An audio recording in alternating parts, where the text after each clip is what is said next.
की प्रार्थना कर रही, स्तुति कर रही है, हे प्रभु मेरे पति को छोड़ दो, मेरे पति को छोड़ दो। अंत में कह भी दिया पति प्राणायाम। कालिया नाम भी भगवान को, कन्हैया को श्री ठाकुर जी समझ के, नारायण समझ के मन ही मन प्रणाम करता है। नाग पत्नियों ने बड़ी सुंदर भगवान की स्तुति की। न्यायो, आपने उनके घमंड को तोड़ा, अभिमान को चूर किया। मैं आपके सी चरणों में बार-बार प्रणाम करती हूँ और मैं आपकी चरण रज चाहती हूँ। अब देखो ये नाग पत्नियां बड़ी चतुर है, भगवान से चरण रज मांग रही है।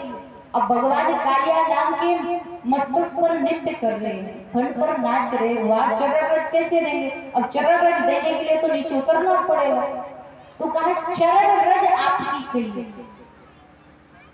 और अंत में कह भी दिया पति प्राणायाम, मेरे पति के प्राणों को छोड़। नाग पत्नियों की स्तुति सुन के भगवान कालिया नाग के सिर से नीचे उतर आए, और जैसे ही नीचे उतर के आए कालिया फिर फुंकारने। भगवान ने कहा देखो देवियों, तुम क्षमा मांग रही हो, तुम्हारे पति देव अभी भी अकड़ दिखा रहे। नाग पत्नियां करी जल्दी जल्दी हाथ जोड़ो, क्षमा मांगो, नाचना, फिर से ठुमका मारना प्रारंभ कर दिया ना तो लेने की देने पड़ जाएगी। बड़ी मुश्किल से तो इनका ये नाचना बंद करवाया।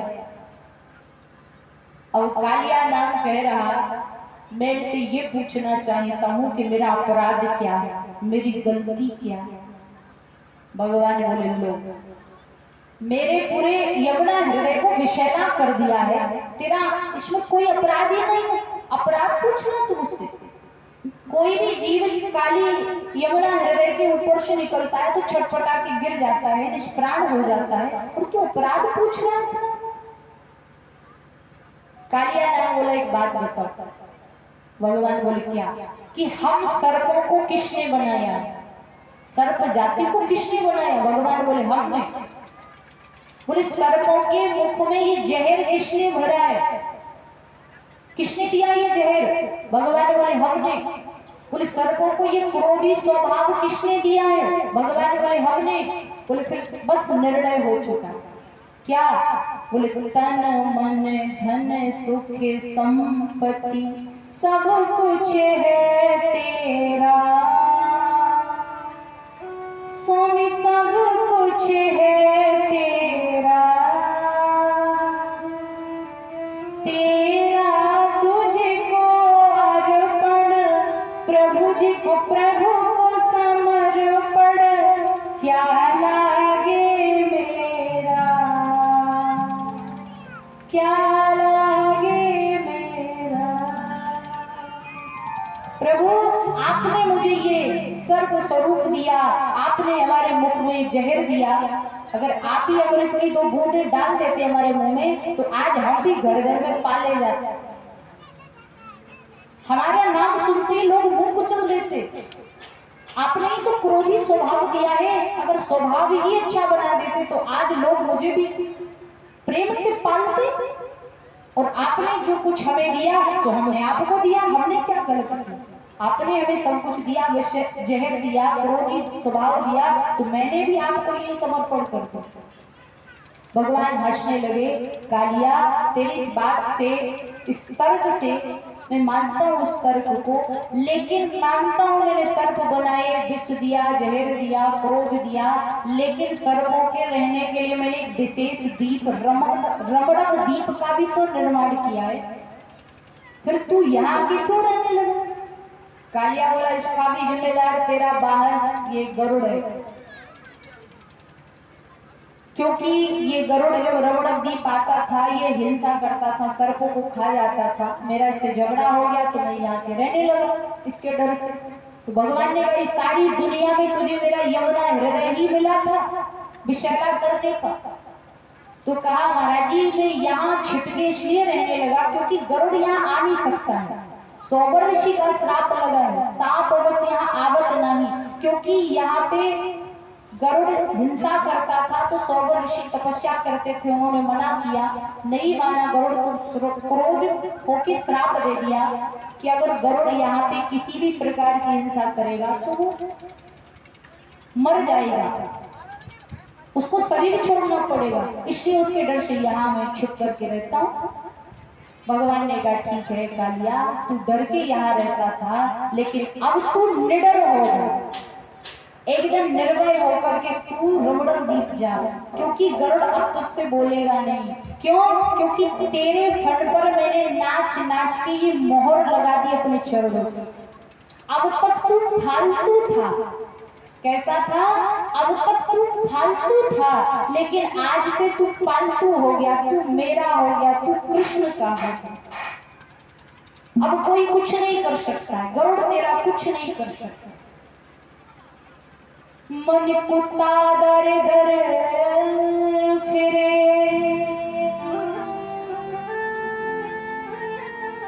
दर दर दर दर हो,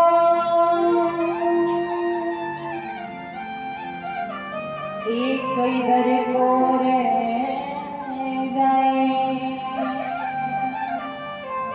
तो दूर दूर करे। भैया जी कुत्ते दो तरह के होते, एक फालतू, दूसरा पालतू होता है।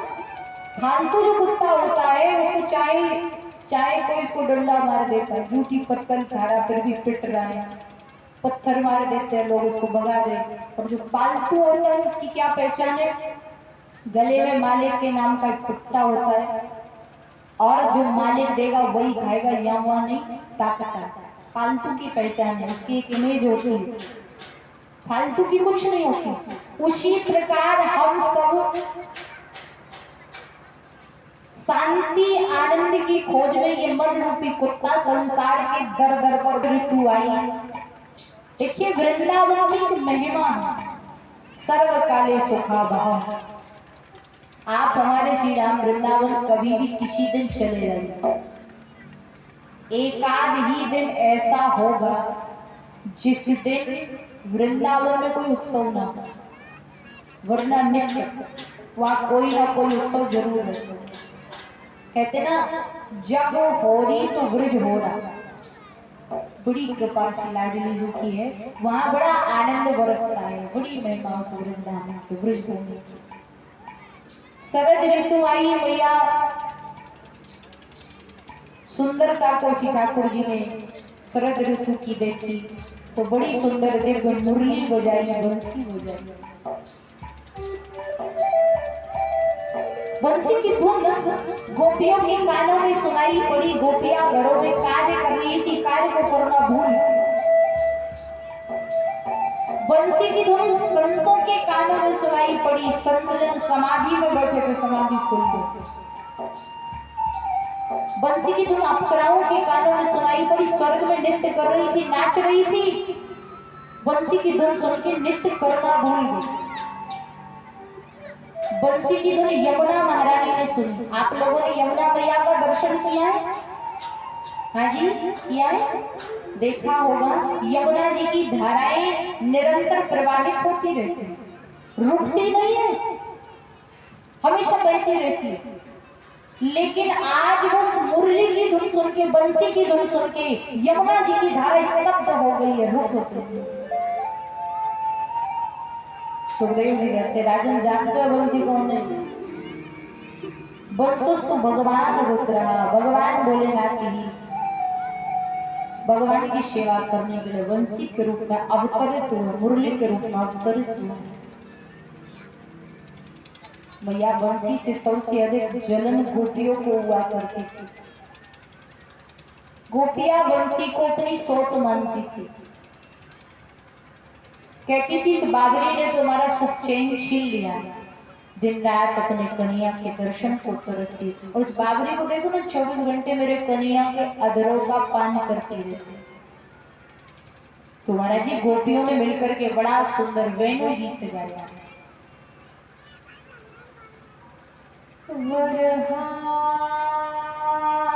4 बजे ब्रह्म मुहूर्त में यमुना जी में स्नान करना प्रारंभ कर दिया। ये ब्रज की छोटी छोटी गोपियां यमुना जी में स्नान करके मैया कात्यायनी की पूजा करती हैं और ये मंत्र जपती है। ये भागवत का बड़ा सिद्ध मंत्र है। जो कन्याएं इस मंत्र का जाप करती है उन्हें भगवान श्री कृष्ण के जैसे पति की प्राप्ति होती है। कात्यायनी महामाया जो स्नान करती है तो वस्त्रों को त्याग के स्नान करती है। याद रखिएगा, किसी भी सरोवर में, जलाशय में हमें कभी भी वस्त्रों को त्याग के स्नान नहीं करना चाहिए, क्योंकि जल के देव वरुण का अपमान होता है। एक दिन भगवान गोपियों के पीछे पीछे यमुना जी के तट पर पहुंचे। गोपियों ने वस्त्रों को त्याग करके यमुना जी में प्रवेश किया। भगवान ने वस्त्रों को उठाए और लेके कदम्ब के वृक्ष पर बैठे। महाराज जैसे ही गोपियों ने स्नान कर लियो, यमुना तट पर देख रही वस्त्र तो है ही नहीं। एक गोपी ने देखो, कहवे लागी, अरे आनी मोय तो ऐसो लागे जैसे अपने वस्त्रों को कोनो बानर लेके भाग्यो। तो एक गोपी की नजर कदम्ब के वृक्ष पर पड़ गई। बोली, अरे आली, अपने वस्त्रों को कोनो बानर लेके ना भाग्यो, ये बानरों के मालिक लेके बैठे। गोपियां बोली, कन्या हम सब तेरी दासियां हैं, हमारे वस्त्रों को वापस कर दो, नहीं तो हम तुम्हारी शिकायत नंद बाबा से कर देंगे। कन्या बोले, अच्छा, एक और हमारी दासियां बन रही हो और दूसरी ओर बाबा की शिकायत की धौस दे रही हो। ठीक है, एक काम करो, पहले मेरी बाबा की शिकायत करो, फिर वस्त्र ले जाइयो। हम भैया गोपियां सोचने लगी, इस अवस्था में बाबा की शिकायत कर भी जाएंगी कैसे? का कह दे, अरे ना ना ना ना कन्या, मोए तेरी कोनो शिकायत विकायत ना करनी, तू तो उस मेरे वस्त्र को वापस कर दे। कन्या बोले, तो बाहर आके ले जाओ ना। गोपियां कहती, कन्या मैं बाहर कैसे आ जाऊं इस अवस्था में? कन्या बोले, जैसे गई थी वैसे आ जाओ। गोपियां कहती, कन्या जब गई थी तब आप नहीं थे, अब आप आ गए हो, अब कैसे आ जाओ? कन्या कहते, गोपियों यही तो तुम्हारो भ्रम है, तभी भी मैं यहाँ था, अभी भी मैं यहाँ हूँ, मैं संसार के कण कण में हूँ, अड़ु अड़ु में हूँ, ऐसा कोई स्थान है ही नहीं जहाँ पर मैं हूँ ना। गोपियों को ज्ञान भयो, प्रसन्न हो कि यमुना जी के जल से बाहर आई, भगवान से अपने वस्त्रों को ली। भगवान ने कही, गोपियों आज संकल्प करो, प्रतिज्ञा करो, आज के बाद कभी भी वस्त्रों को त्याग करके स्नान करोगे ना करने दोगे, क्योंकि जल के देव वरुण का अपमान है। गोपियां, हाँ हाँ हाँ कन्या, आज हम ये प्रतिज्ञा करती है, संकल्प लेती है, आज के बाद वस्त्रों को त्याग के न कभी स्नान करेंगी न किसी को करने। भगवान ने गोपियों को महाराष्ट्र में आने का आमंत्रण दिया। अच्छा, इस कथा का अध्यात्म भाव देखिए। कुछ लोग इस कथा को गलत बताते हैं कि भगवान ने अच्छा नहीं किया, उन्हें ऐसा नहीं करना चाहिए था, उन्हें गोपियों के वस्त्र नहीं चुराने चाहिए थे। याद रखिएगा, ध्यान से सुनिएगा, भगवान ने गोपियों के वस्त्र चुराए नहीं। भगवान ने गोपियों के वस्त्र नहीं चुराए, फिर गोपियों की आंखों पर माया का आवरण दुकूल पड़ा था, ये माया का पर्दा पड़ा था। इस माया के पर्दे को श्री ठाकुर जी ने हटाया। क्यों? क्योंकि जब तक जीव की आंखों पर माया का पर्दा पड़ा रहेगा, ये जीव भगवान को जान नहीं पाएगा, समझ नहीं पाएगा, पहचान नहीं पाएगा। इसलिए भगवान ने गोपियों की आंखों से माया का आवरण हटाया और उन्हें महाराष्ट्र में आने का आमंत्रण दिया। भैया एक दिन की बात है, दीपावली का दिन आया। मैया यशोदा बहुत सारे पकवान बना रही थी। कन्या पहुंच गए, भोग लगाए। मैया या सामान को सबसे पहले मैं खाऊंगा। मैया बोली, लाला पहले जय जय होगी तब पावे को मिलेगा। कन्या बोले, मैया जय जय कौन सी बलाए होए? मैया बोली लाला मोए बड़े काम है, जाए के अपने बाबा से पूछ ले। कन्या बाबा, ओ बाबा कथ्यता में पिता। नंद बाबा बोले लाला आज के दिन हम सब इंद्र देवता की पूजा क्यों करें, ताकि इंद्र देवता प्रसन्न हो के जल बरसावेगो तो खेतन में बढ़िया फसल होगी, हरी हरी घास होगी, हरी हरी सब्जियां होंगी। हरी सब्जियां को हम सब खावेंगे, हरी घास को वही गैया खावेंगी, खूब मन दूध देंगी। कन्हैया बोले बाबा अगर यह इंद्र की पूजा ना करी जाए तो क्या पानियों ना बरसावेगो। बाबा गांव के आधे लोग इंद्र की पूजा कर ले, आधे लोग पूजा ना करे, तो का जिन लोगों ने पूजा करी इंद्र उन्हीं के खेतर में पानी बरसावेगो, जिनने पूजा ना करी उनके खेतर में पानी ना बरसेगो। नंद बाबा बोले लाला है तो तू नेक सो छोटो सो 7 साल को छोरा, पर बात इतनी टेढ़ी मेढ़ी करे कि मैं बुढ़े की तो खोपड़ी ही गर्म है जाए। अच्छा एक बात बता तू कहनो का चाह रहा। कन्हैया बोले बाबा मैं बस यही कहना चाह रहा, या इंद्र की पूजा तेने कब तक करी है। नंद बाबा बोले लाला हमारी फुड़कन ने करी, तो करते चले आई रही।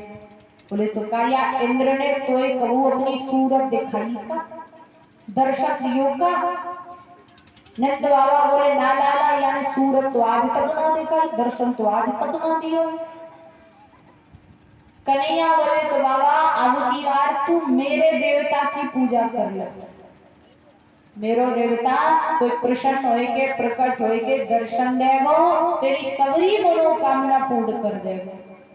और बाबा अगर मेरे देवता की पूजा से कोई फायदा होए तो दोबारा करियो, तो फायदा ना होए फिर कबहू ना करियो।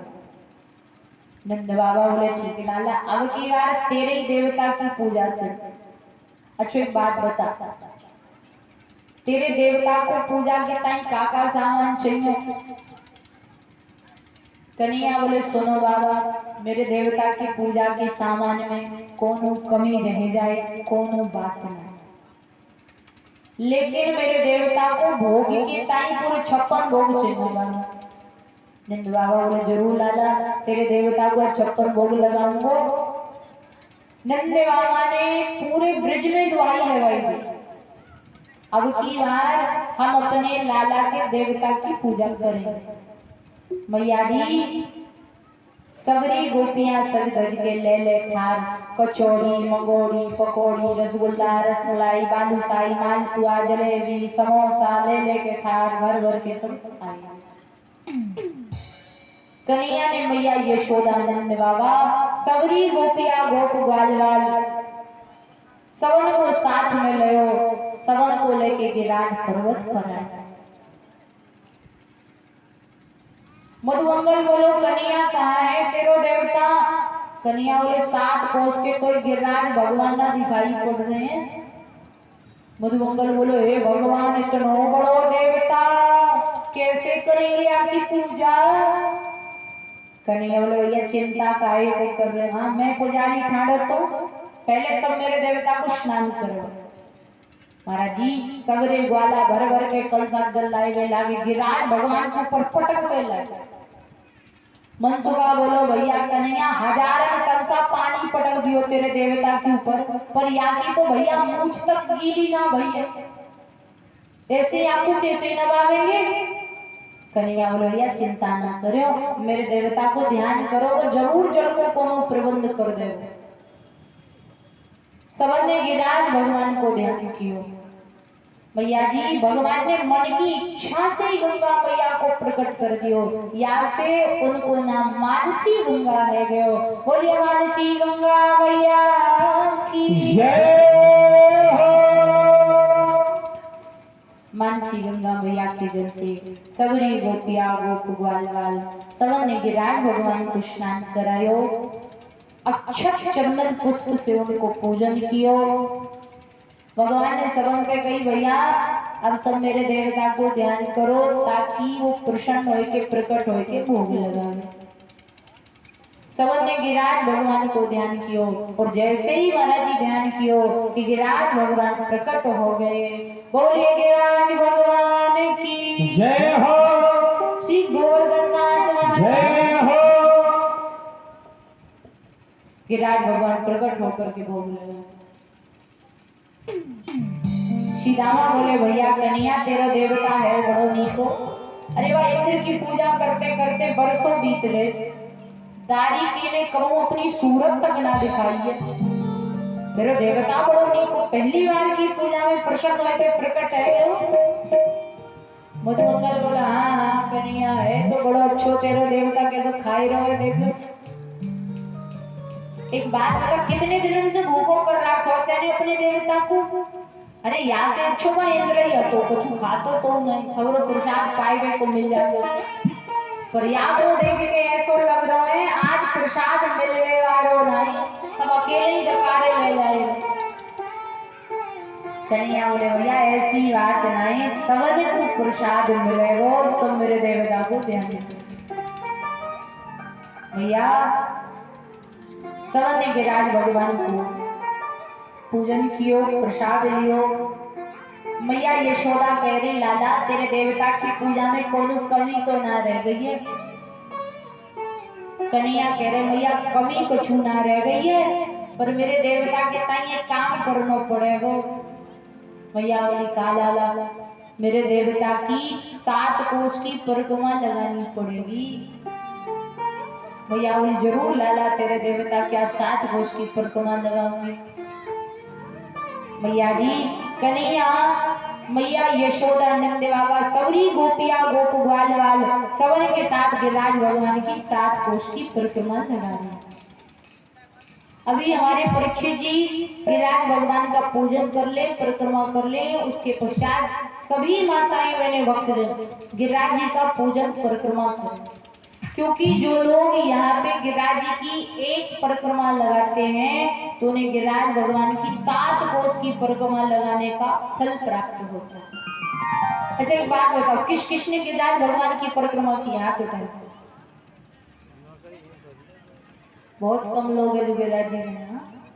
अच्छा ठीक है, जो गए हैं वो अच्छी बात है, वो भी करें, वो जो नहीं गए वो जरूर करें। सब लोग गिरिराज भगवान का पूजन करेंगे और परिक्रमा करेंगे, तब तक हम हृदय से ही गिरिराज भगवान की परिक्रमा लगाएंगे।